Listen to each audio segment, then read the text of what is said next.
Hello, beautiful friends. I am so excited because today on the show, I am introducing you to Shiraz Baboo. And he is a multi award winning author, an international speaker, an expert in reality addiction, but not reality TV. He has been helping people hit their success goals for the last decade. He coaches you on how to rise out of your current circumstances and, most importantly, stay out. His book, How to Rewrite Reality, has changed lives across the globe. He is going to show you how your unconscious addictions are keeping you from making the connections you want, getting the opportunities you want, and ultimately making the money you want. Welcome. Thank you, sir. It's great to be here. I'm so excited that you're here. Okay, so I just laugh because maybe it's not an addiction, but I do have a fondness for reality TV. So when I first read your bio and I read he helps people with reality addiction, I was like, I think I and some of my listeners probably need that. And then I was like, oh, you mean reality, not housewives. Yeah. Yes, I do. Although most people have a drama addiction, which is what causes you to watch shows like that. All right, so talk to me about reality addiction as a concept. Tell me more. So we a lot of people get taught, okay, you get into certain habits and patterns and that just runs your life, which is true. But there's also a biochemical addiction component. So when certain things happen, your body releases chemicals and you get a fix. And so you don't realize that now you're looking constantly for that fix. And that addiction keeps you stuck where you are. For instance, it can start in something really simple, like let's say you have a really bad month and you just managed to pay your bills at the end of the month. Well, when you just manage to pay off your bills, your body gets flooded with adrenaline and dopamine. And there's a chance that your body goes, ooh, that felt really good. Let's do that again. So suddenly you're in this pattern of I'm just paying my bills every month. Now, consciously, you're frustrated, but every time you just manage to pay those bills, you get a hit. And so it continues month after month after month in an addictive cycle that you just think is circumstance. You don't realize you're unconsciously setting yourself up to do this. I love this so much. The example that I use when I've talked to people about this before is road rage. Because I think that's such a clear example, right? Like that it can start reactionary, I think, and tell me if I'm wrong. But the way Mhm. that I've thought of this is that it can start as being reactionary and then you can become addicted to it, right? Because we're just like little chemistry sets. So if every morning you commute at 8 o'clock and you get all hyped and yell and scream and get really frustrated, then at 8 a.m. your body starts looking for that stimulus, even if you don't think you like it. So then you're on vacation and you're not commuting, and at 8 a.m. you like spill your coffee or get in a fight with your spouse Yep, because you need that feeling. That's the same idea? exactly the same thing.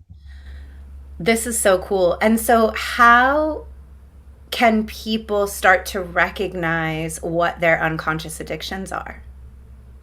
So any continuous pattern in your life is an addiction. So, and what most people don't realize is that any consistent problem you have is either an addiction to that problem or it's the solution to another problem you're not looking at, right? For instance, I used to have intense rheumatoid arthritis. I got it when I was 22 years old. And I suffered with it for years. And I tried everything. I tried medication, I tried supplements and diet, I tried yoga, meditation. Someone said magnets work, so I was trying that. Nothing changed. Like, well, sometimes it would change for a while and then it would just stop working. Did you try getting stung by bees? To get rid of arthritis?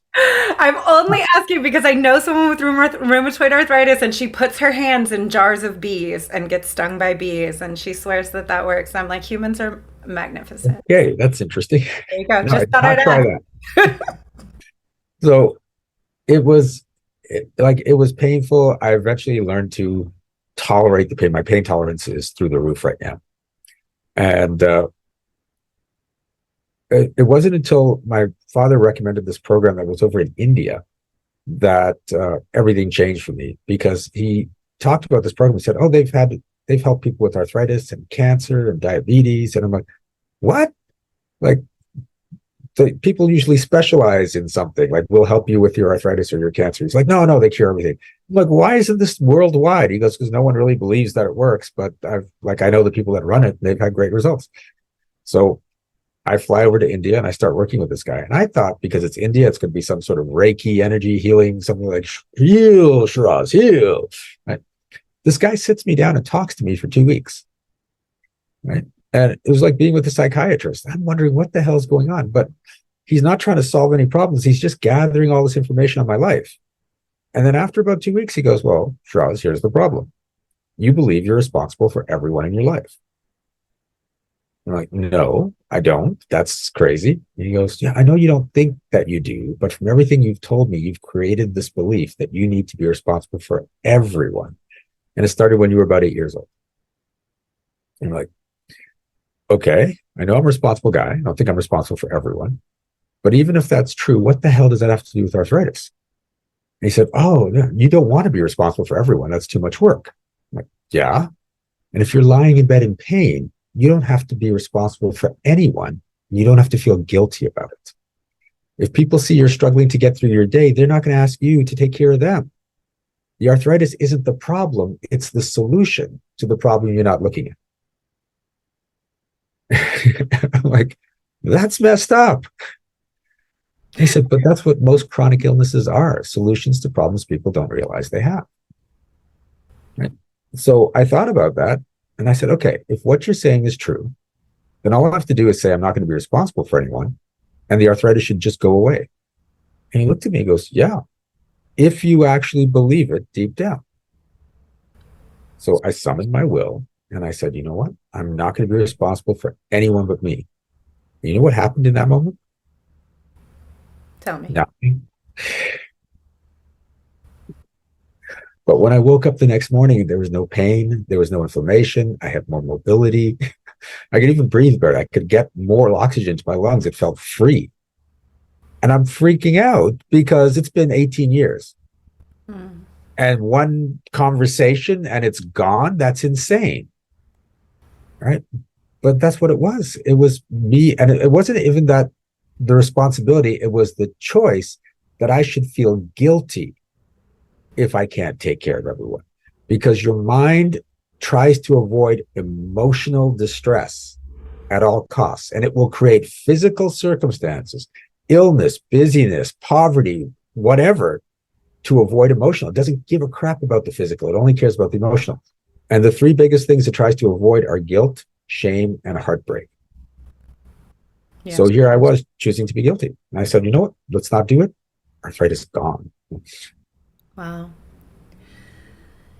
The unconscious mind is so interesting. And I think that the more we tap into trying to understand the unconscious mind and what like the unconscious like programming directives of human beings are and how simple, right? It's like, it's magical. It's super complex. It's miraculous. We don't even understand what's going on in there. But really, like, everyone's just walking around trying to, like, maximize winning and avoid losing and make things easy and get out of pain and, like, look good to other people. It's, like, the most simple subconscious programming that creates the most wild circumstances, behaviors, problems, situations, years of struggle, being in things of like, oh, I'm in all this talk therapy, trying to work myself through why I self-sabotage. Like all of these, I always say self-sabotage in quotes because I don't believe in it.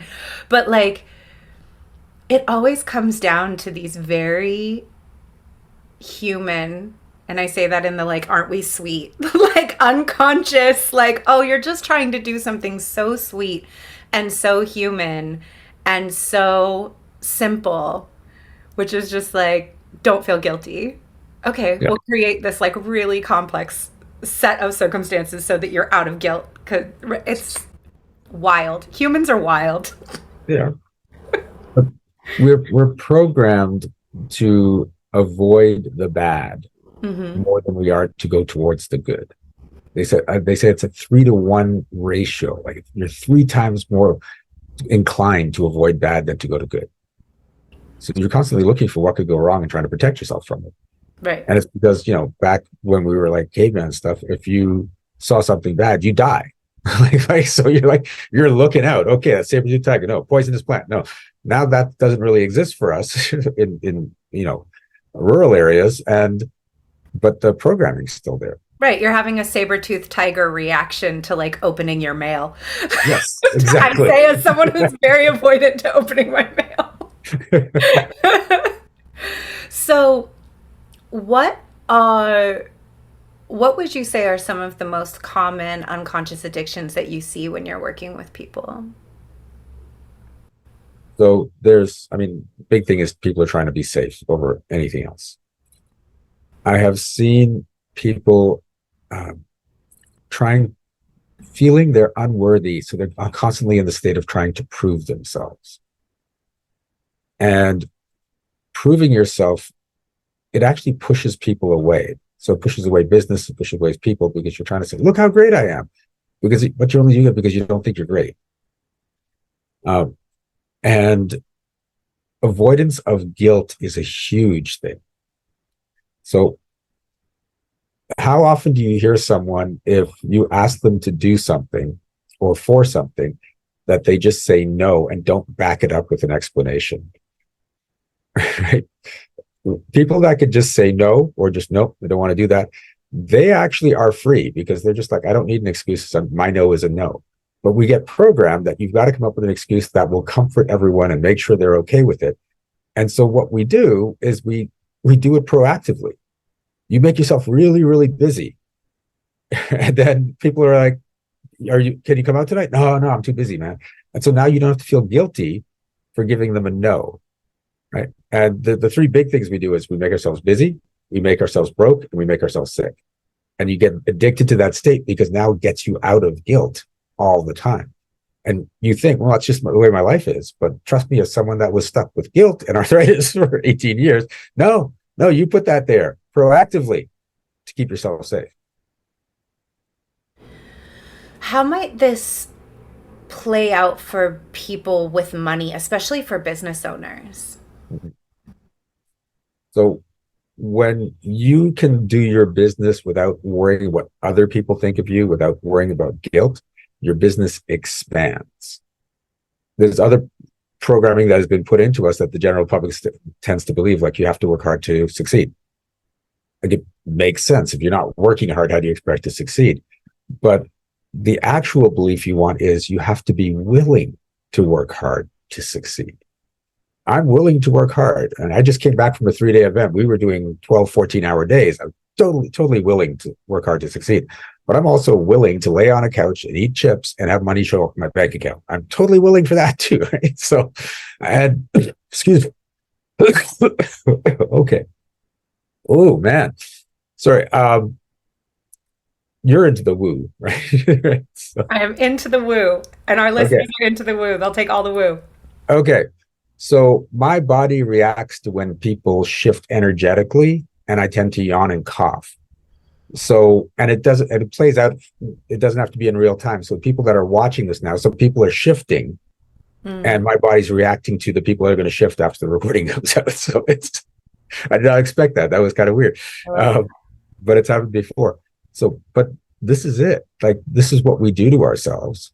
And once you start realizing how many beliefs you have that are just lies, they were put in there for a good reason, because you get someone that's lazy, they're not succeeding. It's like, no, you got to get up and get off your ass and work, and then you'll succeed. But then you get locked in the wrong actual message. No, be willing to work. Because if the only possibility for you to have success is always working, you can't take a break. You can't go on vacation. You can't be sick. You can't spend time with family, because you have to work hard to succeed. Your brain doesn't put those little, except when. It just has this constant story running through. That's the addiction. And while you may physically take a vacation, while you're on that vacation, you're now going into guilt at an unconscious level, because you have to work hard to succeed, and you're busy on vacation. So this is it. Once you start realizing this, you can start programming yourself in a different way. For me, whenever something goes wrong in business, if you're not getting enough clients, not getting enough money, it's not, why is this happening to me and what do I have to do to change this? It's, why do I want this to happen? And that leads you down the path to, oh, there's this belief. Let me clear that belief. And then it's crazy because you know how they say that Einstein said the definition of insanity is doing the same thing over and over and expecting different results. Which apparently he didn't say. I hear all the time. I know. It's a That's why I said misattributed they quote. said But yes, right? the misattributed Einstein quote. That's the one. So I have found with multiple clients that when you shift the belief, then you can go do the same action and get a different result. Because the energy is more important than the action. And how do you shift a belief? So for me, the technique I use is called energetic magic. It's something I've created. And if you're vulnerable in front of your audience, we can do it. Oh yeah, no, they've seen me cry. Like I don't care. These people, whatever. Just another day of me crying on the internet. It's fine. Right. I'm down. We can do it. Okay, cool. So how it works is we're going to have a conversation about something you'd like to shift in your life. Okay. When I talk to you, I can tell when your conscious beliefs match your unconscious beliefs. Okay. So whenever they don't, I'm just going to say, Cera, that's not coming up as true. Mm-hmm. Now, I know you get this, but for the listeners, I'm not calling her a liar. I'm saying her subconscious has other ideas than her conscious mind. Once we find out that there is a discrepancy, we're going to look for the story that's causing that discrepancy. So it could be, you could be saying, I'd like to make more money. And I'm like, nope, you don't. And then we find out that, oh, you lost a lot of money one time and you're holding shame. And so your brain says, oh, if we make a lot of money, we might lose it and feel shame again. So let's just make sure we don't make a lot of money. Problem solved. I got you, girl. Right. So then I'm going to say, Cera, are you willing to step out of the story that you have to make sure you don't make lots of money so you don't feel shame when you lose it? And if you say yes, and you mean it, and again, I can tell if you mean it, it shifts in that moment. There's an energetic shift and we're actually rewiring your neural pathways. Now, and again, when that happens, I'm going to yawn or cough in reaction. If I don't yawn and cough, then we're not shifting anything for you at that time. And we'll pick a topic and go work on it. Now, if you ever hear me say, ow, it's not that it really hurts. It's that you're in resistance and you're like, don't touch that belief. I need that belief. That belief is sacred. Go away. Even though that belief is what's keeping you stuck. So we'll try and work around it so we can get past it. But some people, I'll say something like, oh, no, we're not changing that. That's important. So, okay. So what would you like to work on? Let's see. Okay, this is a good one. I have a membership. We have a membership product in the business, and my goal for the membership is 350 members. And Okay. we have not gotten anywhere close to that goal, and the growth has been stalled for a while, and we can't Okay. figure out why. So we can work that. Do you want 350 members? Yes. That's not coming up. Okay. What would happen if you had 350 members in the group? Um, the group would be as full and as vibrant and as active as I wanted it to be. The group would be helping as many people as I would like to help, and also that I feel coherent around holding a container of that size. I know that like at that size, I will hire more people to help me hold a container of that size. So even though I don't have those people in place right now, like I feel competent about having those people, holding those people. So that feels good to me consciously. And then in terms of revenue generation for the company, that's a number at which I feel really good about that product. So consciously, all of my desires for why I want it are there and feel coherent. Can you trust other people to hold space like you do? No one holds space like I do, but I can trust other people to be good at their jobs. So there we go. No. But I do mean that, right? Like, I don't think that I need people to do it like I do. And I don't Okay. even think I need people to be clones of me to hold Okay. that space. I think I'm always more interested in team building and in having people on the team who come with their own magic. Yeah. Like, no one on my team currently does what I do, but they also don't do what each other does. We have like Okay. individual leaders. Okay. So there's a couple of things coming. There's some control energy in that. Can you Can you hold that space for 350 people? I think so.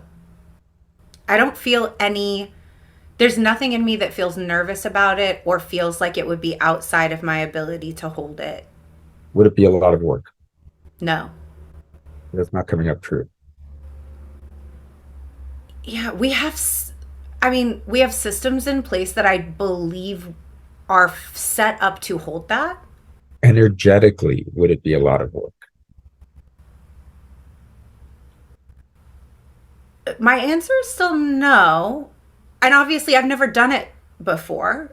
So Okay. I don't know if there's a part of me that's like, I won't know until I get there. But what I feel is that even if it was, I would trust myself to resource myself to be able to navigate it. Even if it was like, I need more help. Like, like I don't feel Yep. any, there's no part of me that feels wobbly around, could I do it? Okay. I didn't ask you if you could do it. I asked you if it would be a lot of work. I don't feel like it would be, no. I mean, not in a way that feels negative, no. Okay. That's not actually coming up true. Okay. Okay. So are you willing to step out of the story that 350 people would be too much work? Yeah, because I don't feel it.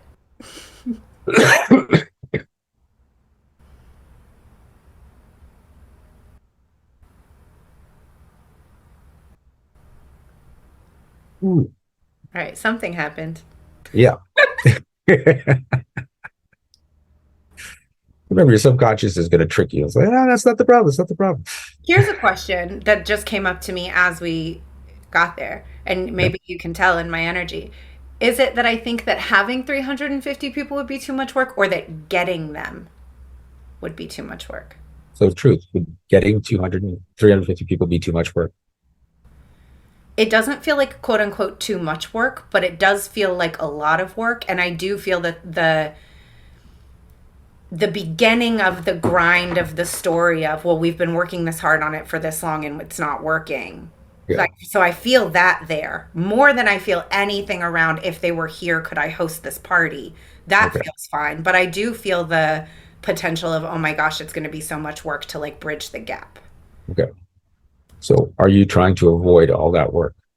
No. That's not coming up true. So, the irony is you're trying to fill the group. Part of you is trying to avoid the work, but it's just causing you more work as you're trying to avoid the work Mm. because you're still trying to put people in the group. Are you willing to step out of the story that you have to avoid the work of getting 350 people? Yes.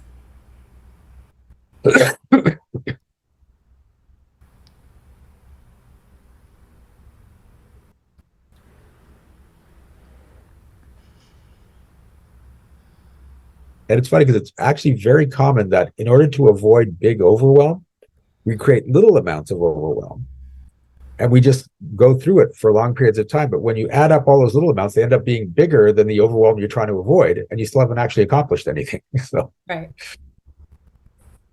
okay. Are you allowed to screw up in that bigger group? Yes.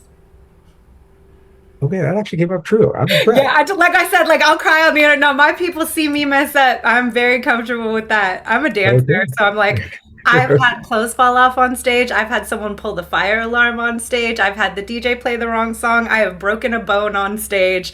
All of any kind of nervousness I have about making mistakes in public got cleared in years of being on stage. Okay, cool. Does everyone have to have results? No. That's not coming up true. Mm. Okay. So if you need everyone to have results, you're going to make sure you carefully pick each one unconsciously to make sure they're going to get results. And that means a slow, tedious process of putting those people in to get to 350. You have to remember that some people aren't because that's just their story and they'll eventually drop out of the group and they can get replaced. Some people are going to have huge results and some people are going to have moderate results. And if you're not willing to have the whole spectrum, you'll stop the process.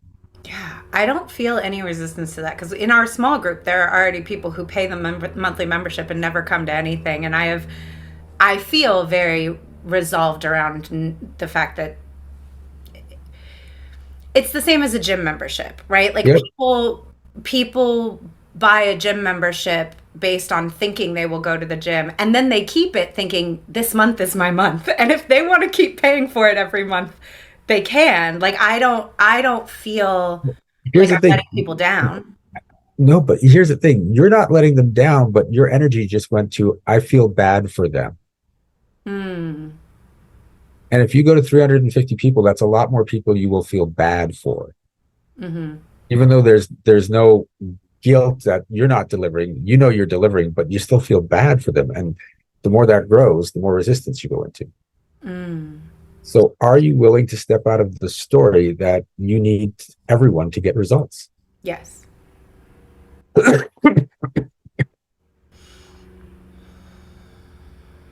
Are you willing to step out of the story that you need everyone to participate? Yes.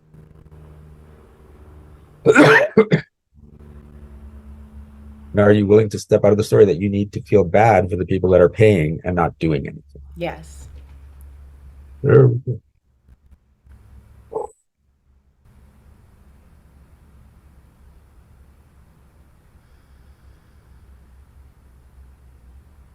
You're good. You just let things go. Well, look, if I don't consciously feel I have any attachment to those things, so like, absolutely, if that's what needs to go, let it go. Okay. How does that feel? Better, worse, same, or different?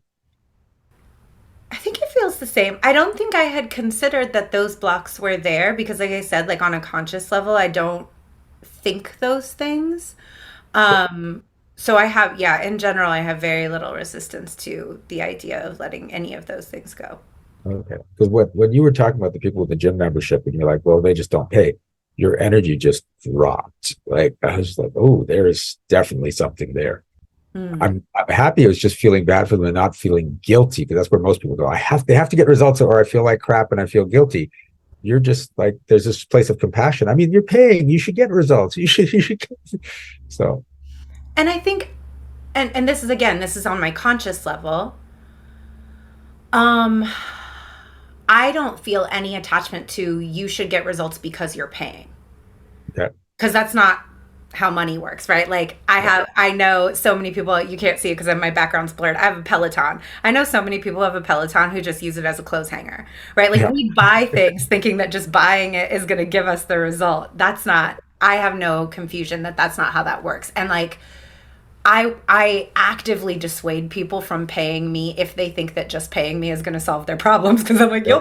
you'll be disappointed because I'm not going to do that. Um, I think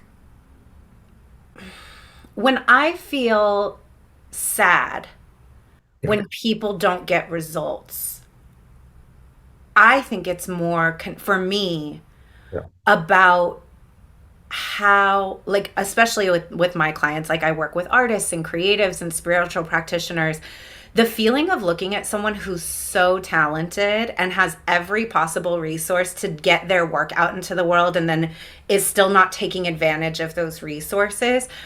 I think that makes me sad, but not in a way that I feel responsible for or I feel is connected to my work. Yeah, but that's exactly what I was saying. It's like you're not putting it on you, but you're still making yourself feel sad. Mm-hmm. And if your group grows, that's more potential to feel sad. So that's the resistance I'm talking about, Mm-hmm. right? Because you see, I mean, if you go visit a friend and they've got the Peloton and it's just clothes all over, you're like, oh man, you spent so much money on that, and it's just sitting there. There's that feeling. When you shift and you're like, oh, you're using it as a clothes hanger, well, that's amusing. And you go to the place of amusement rather than sadness, the resistance goes away.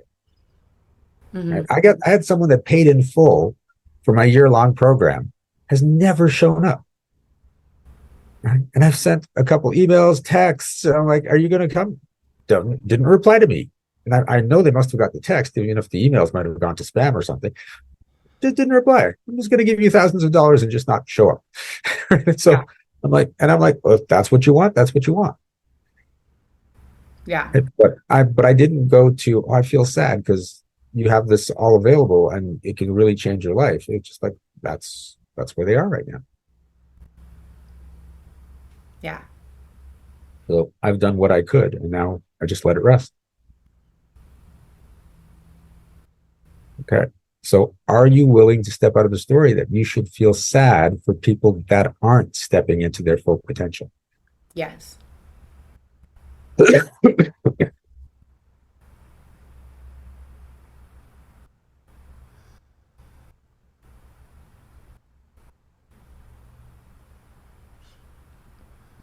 that's a big thing for heart-centered people. When you see what's in that person, you're like, oh my God, you could be rocking it. It's hard to get to a place of, well, okay, they're not deciding not to rock it. You want to get in there and do something to cause a shift. It's like, but that's good. It shows you're a very compassionate person. I'm pretty great. No, I'm just kidding. You're like, that does not resonate as true. And that actually comes up true.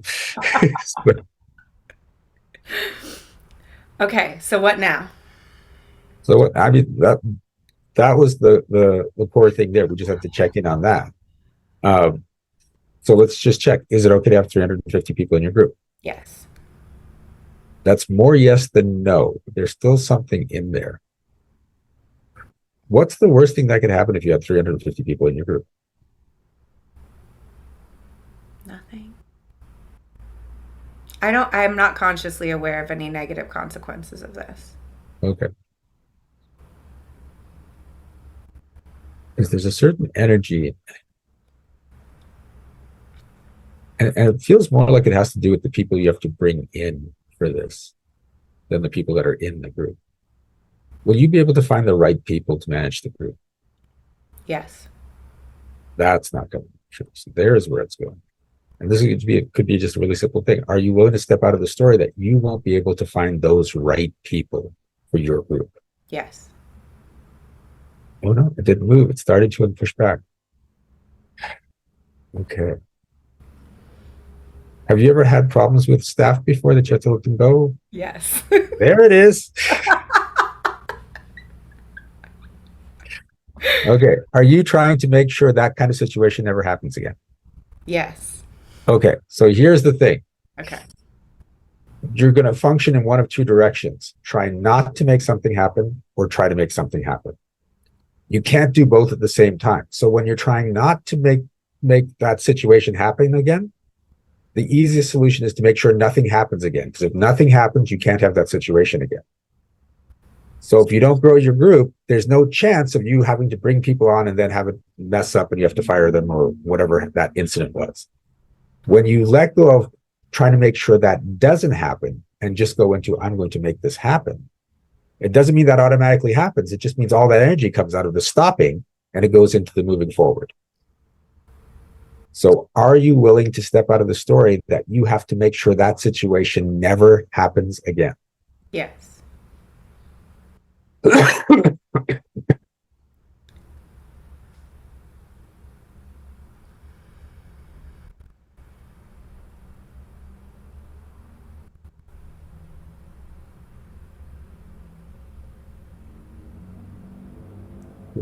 Oh, look at you smiling now.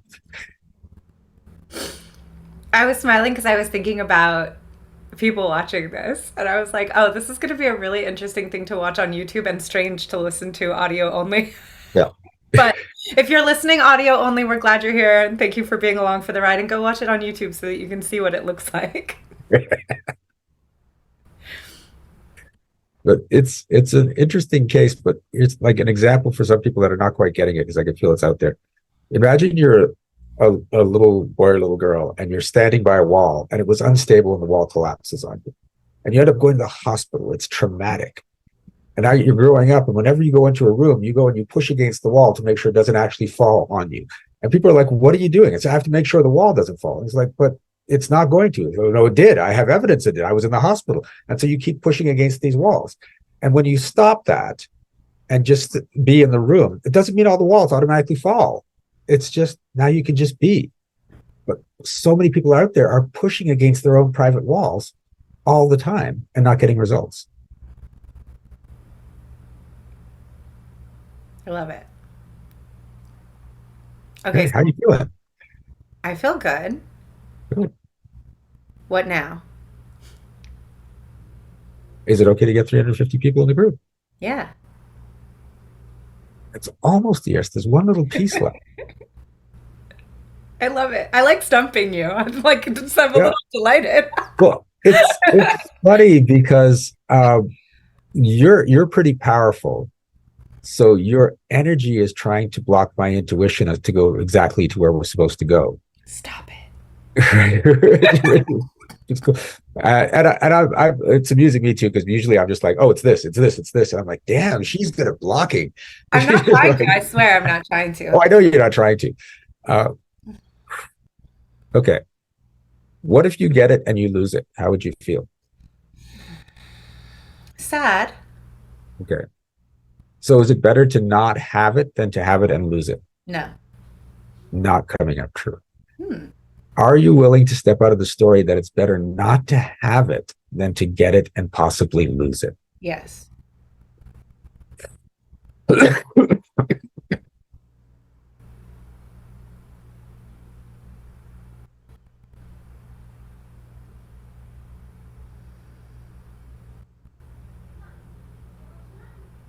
Ooh, yeah, there was some energy. Okay. Is it okay to have 350 people in the group? Yes. That felt a lot better. Oh, okay, good. Okay. How are you feeling I feel great. If there's 350 people watching this, go sign up for. now? You heard the man. I'm cured.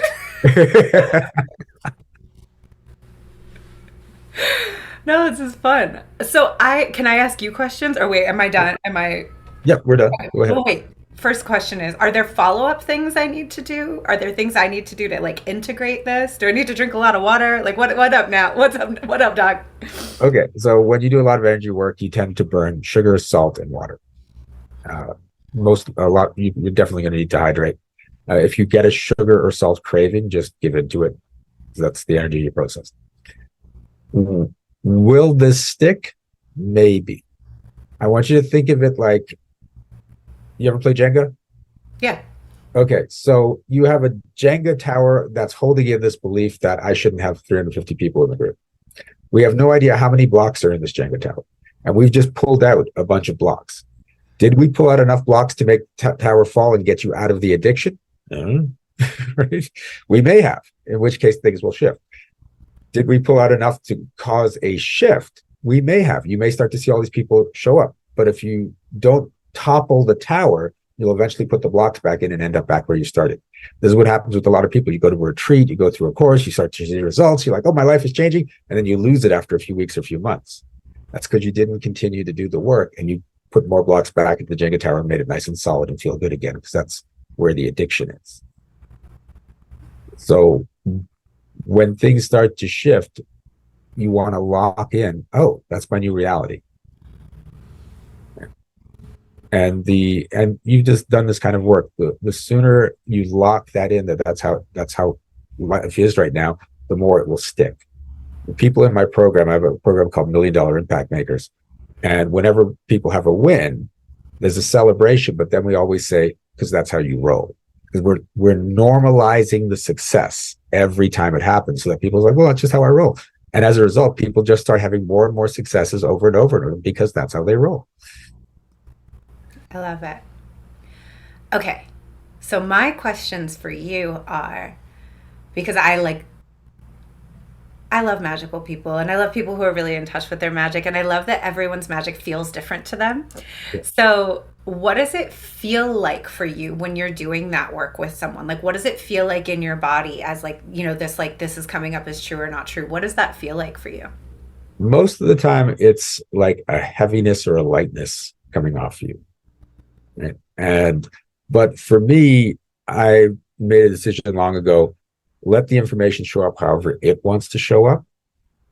So when I'm working with you, it could be that I feel a heaviness or lightness, or it could be that I get an image and hey kitty, and I have to work through what that image is like. So one time I was working with this woman, and I kept seeing a suitcase come into my mind. And I'm like, that's interesting. And we kept talking, and I couldn't put the suitcase together with what we were talking about, but it kept popping up into my mind. So eventually I wanted to say, does a suitcase mean anything to you? But what came out of my mouth was, Who are you putting in your suitcase and taking with you wherever you go? And she just looks at me and is like, oh, my roommate. And I'm like, that made sense to you? And she goes, yeah, my roommate's always giving me travel advice. So I actually say I'm taking her with me in my suitcase. I've said that. And I'm like, oh. So it just, that information just got channeled that that's what we had to do because she had some stuff she needed to clear with her roommate. And that's what took us there. That roommate hadn't come up in the conversation at all, but the connection to source just told me, you need to talk about this. And that's how they chose to present it. Mm. Sometimes I will smell, sometimes I will taste. I'm like, it just shows up in different ways. Sometimes I'll actually see, and I'll be like, you've been having problems with your liver? I'm like, how could you possibly know that? I'm like, because it's glowing. So, That's what I was going to ask. I was, because it sounded like with the suitcase example that it's like a clairvoyant or clairaudient thing, but you have a little bit of all of them. yeah, because we're all receiving all these different ways. And when you just say, give it to me however you want to give it to me, then the information comes in multiple ways. It comes in easier, it comes in clearer. But when you have a preconceived notion of this is what it's supposed to look like, and this is the only way I can receive it, you're cutting off possibilities. Mm. Yeah, I love that. When did you start noticing that you had this ability to sense these things in people? Everyone has it. Yeah. This When is all did you trained. start noticing it in yourself? 8 years old. Okay. My father took us to this thing called Silva mind control, which freaked me out. I go, mind control? He goes, no, to control your own mind. They need a different word, Dad. Like that's scary. And I think it's called the Silva method now because apparently other people complained about that. And we did all this stuff during the weekend to learn to focus and concentrate, improve our memories, and all these things that are just practical, that made sense, right? From someone that's not into woo. Let me put it that way. But the last exercise we did was you got a partner, and I'm 8, so I had this really old guy. He was 40, and Ouch. now I'm like, yeah, that's not old, but they paired me up with this guy, and the exercise was for the one person to imagine someone, and the other person to lock into who they're imagining and find out what's wrong with them. So they have to choose someone that had a physical issue or something that could be dealt with. So he was imagining his sister. He said, I'm going to imagine my sister. So I'm imagining his sister, and I created like this mental temple where I would do all my work. And so I imagined her showing up in my temple, and I'm looking at her and I'm thinking, like, because they said something's wrong, I'm looking for a broken arm or whatever. And I said, I don't see anything wrong with this woman. And I'm just playing along because I'm an 8-year-old kid. I'm just playing this game. And so then the instructor said, well, then take her head off her body and put it on your head so you can get inside her head and see what's going on internally. And I'm like, okay, that's weird, but okay. And I took her head off and I put it on me, and immediately I started having problems breathing. And they're like, are you okay? And it's like, I can't get air in. It's like I have asthma. And he goes, that's it. She's got asthma. I'm just like, what's going on right now? But that was my first taste of it. Wow. Yeah. How beautiful that you had a family that was open to you having these kinds of experiences and encouraging that in you. Oh, it was, my dad was constantly searching for something. He knew there was something bigger. And he took us on all these different things. Silva mind control, Native American, I don't know what you call it, experiences, meditation things. We just go, and I guess, we're young. We just have to go with it, whether we wanted to or not. But he eventually met this guy, Swami Rama, who's very powerful yogi master. And he actually, Swami Rama built a hospital in India for all the people that couldn't afford to go to the regular hospitals. He's a really amazing guy. And that's when my father just found all spirituality and meditation. And he lived by that till he died. Wow. Yeah. What an awesome experience. I feel like so many of the people that I work with, either that's the entire world of woo, or even just like their gifts are not encouraged in their upbringing. And then also, I end up working with a lot of people who have outright religious trauma from growing up in some type of like really restrictive type cult like usually Yep. like Christian cult-like environments. And so I'm always so happy and grateful to meet people who feel like from a really young age their gifts were encouraged. Yeah. I think it's also really important, anybody listening who needs expanders on that. I just think it's really important for people to meet people who had that experience and know that that exists in the world, especially if that wasn't their upbringing. They're like, that's a thing. There are parents who are open and supportive and like let their kids be magical. Yep. And it's great. And it's funny because you talk about Christians. I have several Christian clients, and the dogma that gets put into them it can be so crippling. And what it amuses me is I eventually said, okay, I got to read the Bible, because what's happening with these people? And I'm reading the Bible. I'm going, this is fantastic. The stuff Jesus says is amazing. Why are you not? And I said, stop listening to Christians and start listening to Jesus, because Jesus got it. Right? Yeah. He's talking abundance. He's talking wealth. He's talking possibility. And I'm like, he's amazing. Yeah. So, Jesus was cool. yeah. Jesus was very cool. Also, like all those missing years where he was like partying and hanging out with monks and Yeah. all those missing years of the Bible, he was cutting up. Where was he from childhood to 33, guys? 33. Yeah. So yeah, but I love quoting back Jesus to them when they're talking about struggle or playing small, and I'm like, but Jesus said this, but Jesus said this. I'm like, are you going to argue with Jesus, or what? Where are we going here? Like, argue with Jesus, not with me.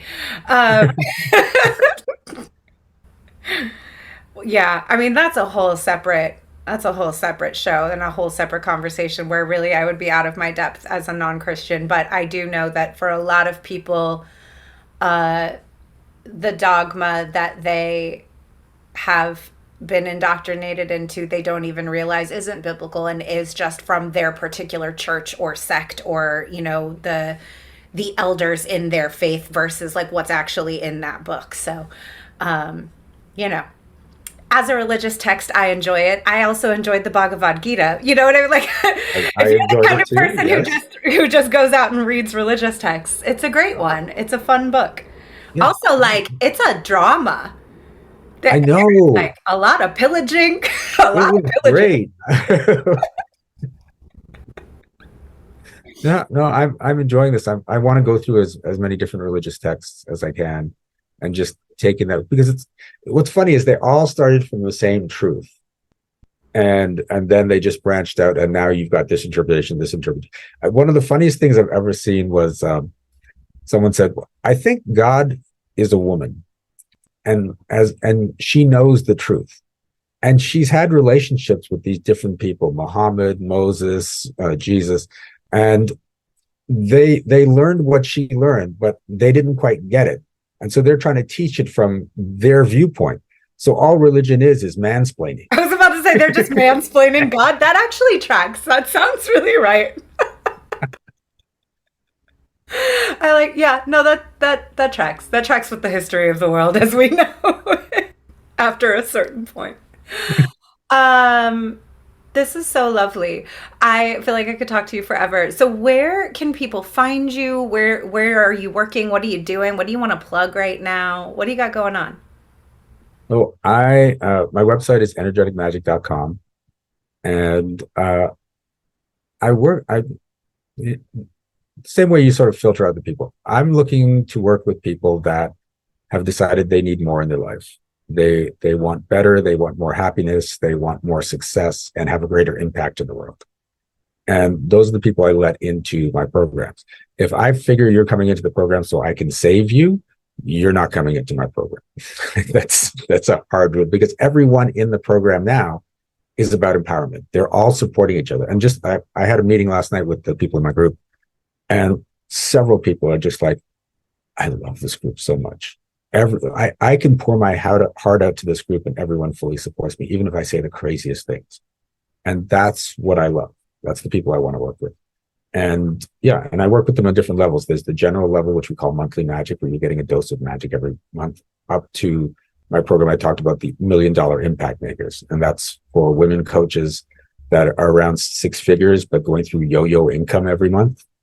And they just want that to stop. We get you stabilized and get you to 7 figures in 2 years or less. Love that. And people can find that all at energeticmagic.com. All at energeticmagic.com. Yeah. And they can find your book. Plug the book again. The book is How to Rewrite Reality. And it teaches you exactly that. It teaches you to stop being a tertiary character in your story, bump yourself up to the primary, and then make yourself the author. So you can rewrite whatever you want in your story. You just don't have to go along with what life throws at you. You can change it. I love that. Thank you so much for being here. This was lovely. I had so much fun. Thank you, Cera.